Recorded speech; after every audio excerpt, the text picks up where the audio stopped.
6B, Dream Tag Program Report, Management Analyst Kim Jolly, Program Officer Maureen Hullinger, and President Chris Askin, Community Foundation of Western Nevada. A report on the Dream Tag program will be provided to the Commission, including background, statutes, progress, and status. And I believe we got some information as well, right? Yes. Yeah, okay. Kim Jolly with NDAL for the record. And that's correct. The report that we have for you and the statute, backup statutes, are online, and they were provided in everybody's support material. And as we know, there were some changes to NRS 502.219 through 225 last session, and primarily that declaring the department shall administer the program and take such actions as the department determines are necessary. And that, of course, prompted a flurry of activity that started as early as July, late June. And there's, I'd say, hundreds of people to thank for getting this going. And as soon as yesterday, well, this week, the 19th, we started rolling that out. And just to kind of give you a high-level overview, and I'm looking at Commissioner or Vice Chairman Jack Robb because he sits on our Dream Tag Advisory Board. We have this report that actually was prepared in January that you, Mr. Chairman, received and the IFC receives. And it's, I think, the most concise way to summarize all of these activities. So now I'm going to introduce Chris Askin, the CEO and President of the Community Foundation of Western Nevada, to come on up. Thank you.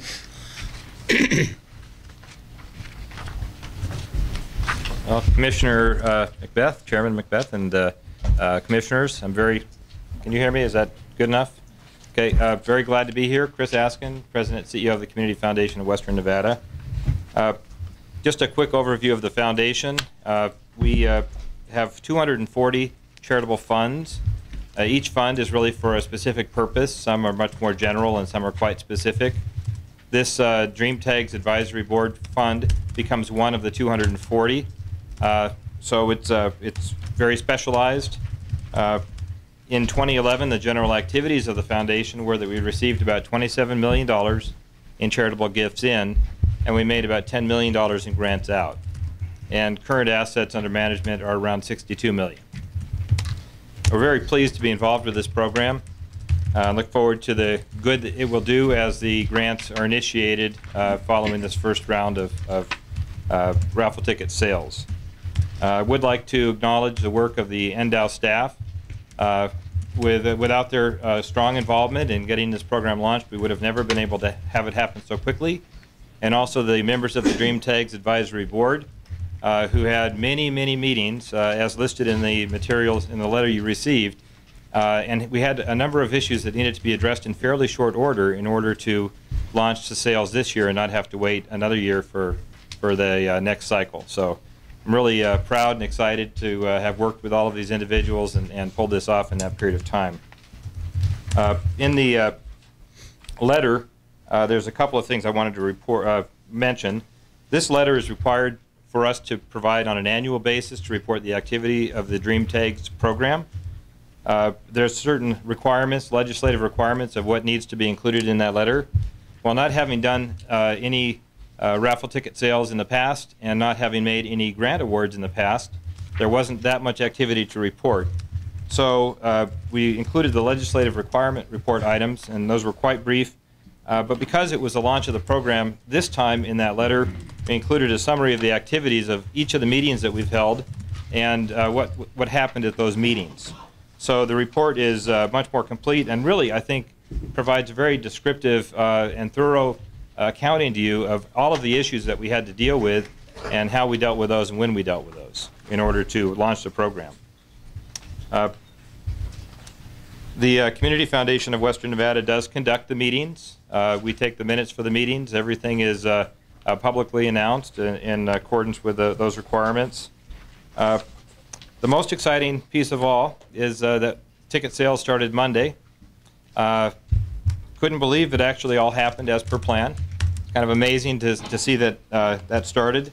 And the sales Monday through Wednesday were 6,700 raffle tickets. That's dropped to it's at about 1,700 per day right now, is about the level that's at. So, are there any questions? Any commissioners have a question? Well, thank you. Okay. I want to say when you read the documentation of everything that they did and then look at the timeline, it is rather impressive that they were able to get it done. So anyway, a great job. Mr. Chairman? Yes, go ahead. I've got a few questions I'd like to direct to the Attorney Generals, either one or both. With regard to the Dream Tag? Yes. Okay. According to the state constitution, it seems to me that this would have had to have been vetted by the Gaming Control Board prior to inaugurating it, because lotteries are under the purview of the Gaming Control Board. So I would think that it would have to have been vetted by them prior, and I don't know whether that was done or not. And also, according to the state constitution, when a charity does a lottery, the funds go to the charity. I don't know whether we could move them someplace else or not.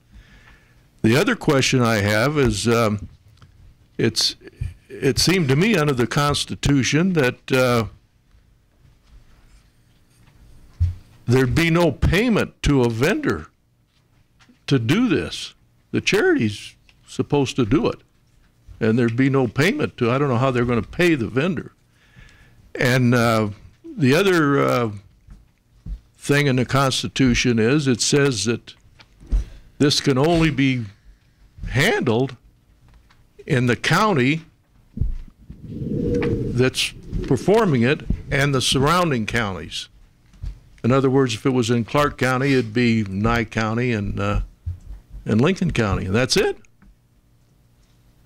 So I think the AG should get us some opinions about this, especially the Gaming Control Board. They really don't like you messing around with their laws. You know, I'll be honest. I have this. You know, we've been dealing with the Dream Tag for quite a while, but I have this distinct recollection that we dealt with the lottery question early on. That was a question that was raised and was hurdled that they had to get over, but I believe they did get over it. As to the other questions, I don't know. But Vice Chairman Robb, did you have a comment that you'd like to make since you're on that committee? I am on that committee, but if I could get some help here with Mr. Bradley. He's much more familiar with the legislation and how we got there and how we pay the vendor. All right. Good afternoon, or good morning. My name is Bill Bradley. I sat in this room for 10 years, and I certainly appreciate all the work that you as commissioners are doing, and have always appreciated the staff work that goes into making this organization run, and it's a pleasure to come back and appear in front of you. The question of the lottery was dealt with early, and it was dealt with through the Legislative Counsel Bureau. As this legislative package was being put together, and I will defer to the Attorney General in some respects, but there was a lot of work between the Legislative Counsel Bureau and the Gaming Control to make sure the lottery was established in a way that did meet the requirements of the Constitution. And I believe the Legislative Counsel Bureau got to the point where they were comfortable the way it was set up. And part of the reason they were comfortable was the involvement of the Community Foundation. Now, I can't get into the specifics of it with you, Commissioner, and I apologize for that. But that was one of the first issues. And frankly, I was dealing with the issue of being able to conduct a lottery with the help of people in the gaming commission, in the gaming industry, to make sure this program could go forward without offending the statutes and regulations under the Gaming Control Board. So we were put in the position of understanding from Legislative Counsel Bureau that the way we were setting it up was going to accommodate those issues and still being able to go forward.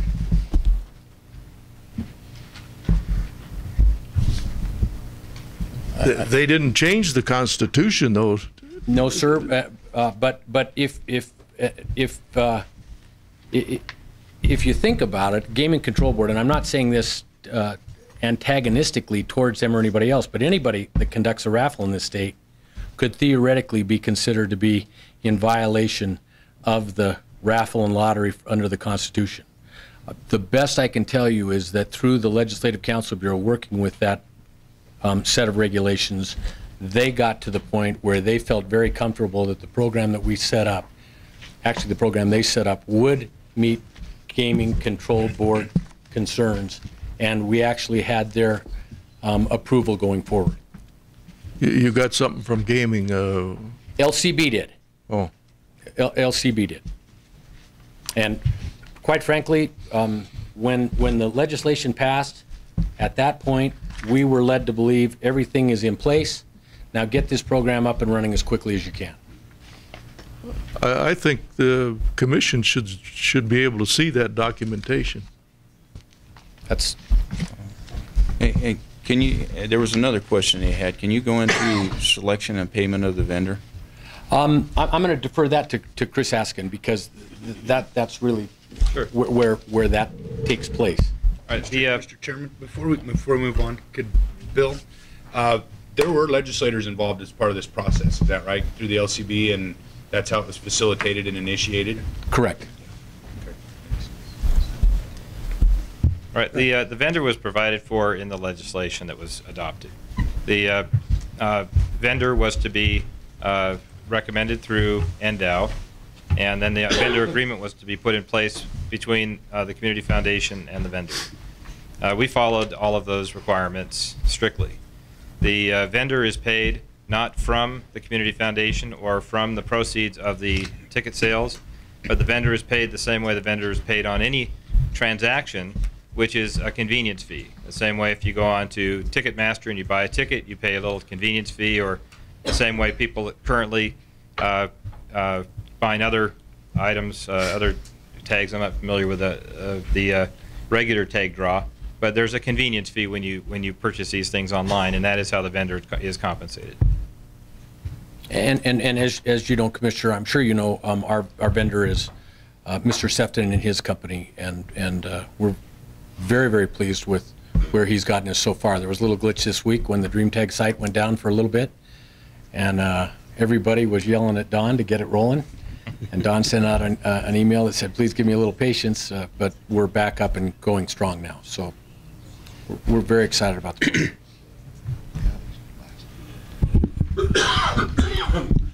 Mr. Chairman, I have a couple questions, things that puzzle me. If Mr. Sefton is going to be handling everything, okay, and his primary county is going to be Churchill County. Now, according to the rules, according to what I'm reading here, then there's only about people from 6 counties that can actually participate in this lottery. Is that correct? No. I'm reading it right here, sir. I'm happy to take a look at what you're reading, Commissioner, but this was intended to offer raffle. First, obviously, anybody who wishes to participate has to purchase a habitat enhancement stamp, and once they do that, then they're eligible to buy the raffle tickets. And those tickets right now, or those habitat enhancement stamps, are being sold statewide on the websites and through NDOW offices. According to what I'm reading here, this is an article written by a Jennifer DiMarzio, and she took this to task about this Nevada's lottery laws, and part of the stipulations are that you can only sell these tickets, lottery chances, in the counties that surround the primary. And in this case, it would just be Lander, Nye, Mineral, Lyon, Washoe, and Pershing. And also they cautioned against doing it on the internet because it's difficult to control the actual residents. So we're kind of opening a can of worms here on this thing. Commissioner, I'm happy to look into that more, but we're selling all our tags on the internet. We're selling them to residents and non-residents in the regular draw and in the special draws. and the same program is being used for the Dream Tag. And I'm not sure of the definition of primary. I'd like to understand the definition of primary. But for example, if there's a desert bighorn sheep in Clark County, and there is one Dream Tag for a desert bighorn sheep, then Clark County's involved. If there's an elk that's involved in Elko County, then I think Elko County's involved. So I don't understand her definition of primary, but I'm happy to look into it and go back to LCB and try to get your questions answered. I'm more than happy. I just want to make sure we realize that our goal here is nothing more than to create an ongoing fund to provide critical habitat restoration on an emergent basis. That was the whole underlying basis of this. And I can only say that through the Legislative Council Bureau, I don't know if they were aware of this woman's article or not, but I have the utmost faith in the Legislative Council Bureau to provide the guidance, and I believe they did, to make sure this met all of the questions that you and Mr. Howell are raising.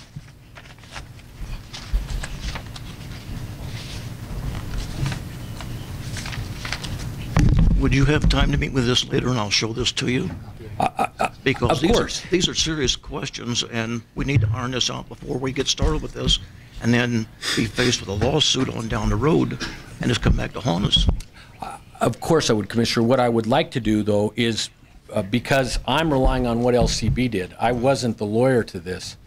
I think it's a good idea to bring the person in that provided the most of the legal guidance from LCB to provide very strong answers to you about how they got to where they got. And I don't think we could get that person here today, but I'd love to get the articles from you, and I'll send them down to her, and then we'll start working on a meeting.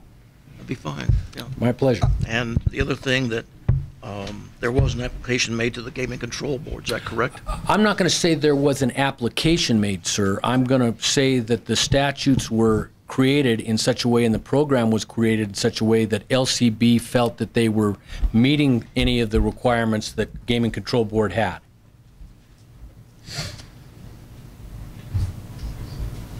You have to understand here, sir. I was asked by the same gentleman that appointed you to serve on this committee. I got handed a package, and we're the messenger.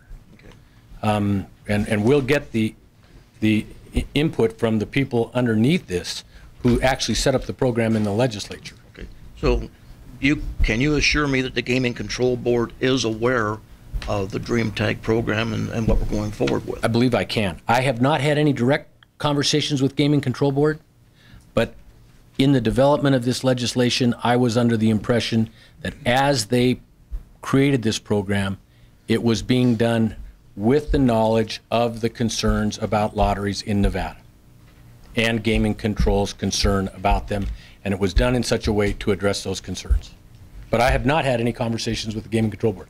I have certainly had conversations with the people that represent gaming in the legislature as this program was developed, making sure that they were aware of it and they knew our goal was not to threaten gaming in Nevada, but to get a small contribution to help habitat restoration in Nevada. Mm-hmm. That's one because I'm reading here, it says casino gaming, charitable lotteries are regulated by the Nevada Gaming Commission and State Gaming Control Board under provisions of Nevada Revised Statutes, Chapter 462 and 463. I'm gonna cut this off. What I'm gonna ask Commissioner Shrum and Commissioner Howell if we could have a copy of this article. Sure. I want to give it to our DAG, and what we'll do is we'll come back, whether it be another informational item, get some coordination with LCB, and see if we can't get some answers to the questions.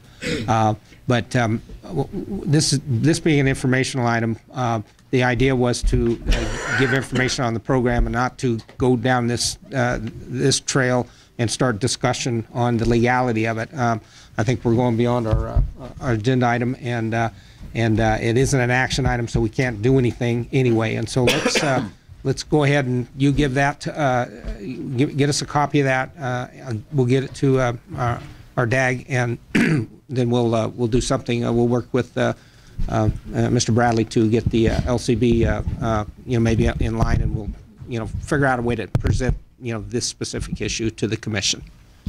Will that be acceptable? That's fine. It seems to me it's a simple request. These items are in the Constitution, and I'd like to see how the LCB went around it. Okay, well, we're through it. Yeah, that's fine. Okay. Thank Mr. you very Bradley, much. Thank you very Chairman much. Beth. Appreciate Bet. it. Nice to see you.